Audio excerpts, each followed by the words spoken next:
Ranking the summer mood of the 20 Premier League clubs. We've all caught Euro fever right now, but never mind all that, because yet another Premier League season is just around the corner as the relentless passage of time trundles on, and relentlessly on until we are all naught but dust. But what's the mood like around the 20 Premier League clubs ahead of kickoff that can now officially be called next month? And oh my god, our time on this planet is so fleeting. Well, wonder no more, because we've scientifically ranked all the clubs from relentlessly nauseatingly upbeat to Spurs, so you don't have to. 1. Leeds. Absolutely everyone at the club just seems to be remarkably chipper, don't they?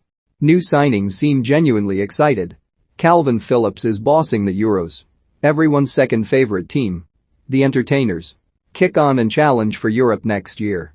Those of us who happen to reside in Yorkshire but are not Leeds fans are now desperately missing the last 15 years when Leeds fans were miserable and kept their heads down. Some big money going to be thrown at Leeds United this summer for Calvin Phillips. Truly world class, and the beauty of it is that Leeds United are going to reject all offers. Daryl, at DARYLRS29, June 29, 2021. 2. Chelsea won the Champions League, which will help get you through a summer, I imagine. We'll start the season fully expecting to challenge for the title this year. Whether they end the summer feeling that way is currently moot. It's happy times down at Stamford Bridge. 3. West Ham going on a European tour after their best season in forever.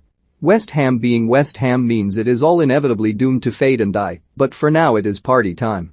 4. Aston Villa beat Arsenal to a signing, which is a big deal apparently.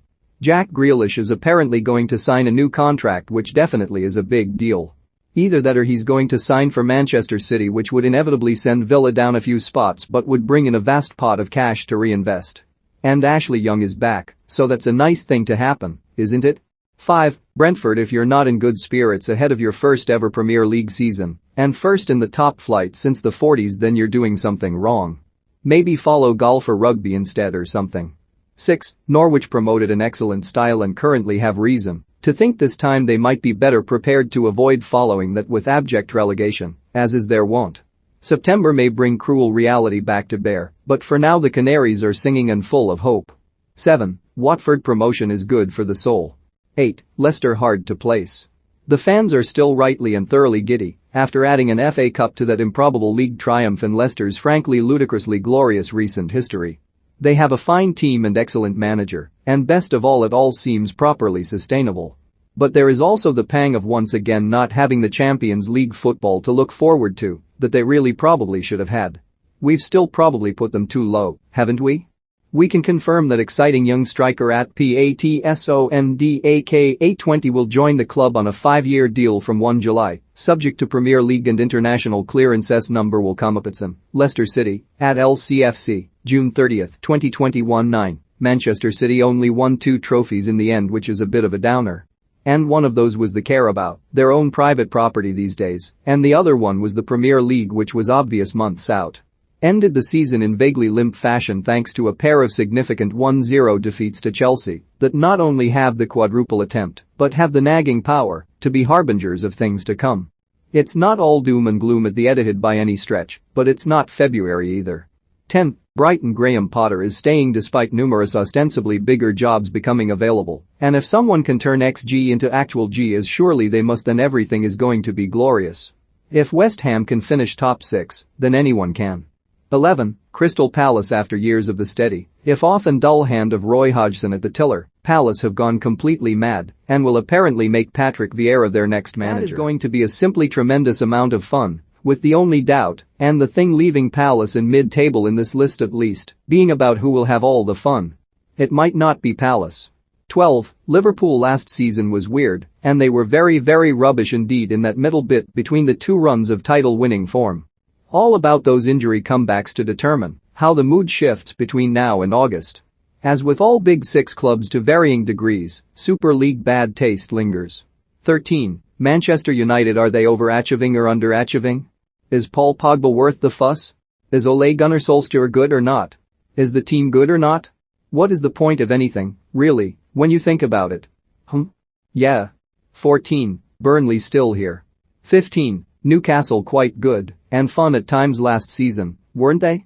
Admittedly, that's in relation to what had gone before, which was beyond grim.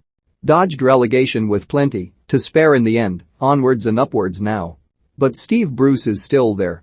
And Mike Ashley is still there. The dark clouds may have lifted slightly, but it would be wrong to suggest they've dispersed.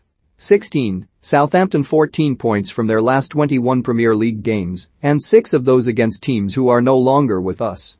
17. Wolves took a gamble to try and improve on back-to-back 7th-placed finishes. Finished 13th. Sight of former manager failing upwards to Spurs may prompt grim chuckles, but while the quest was noble, the execution was shonky, and those successive 7ths already have the look of an impossible-to-match high watermark.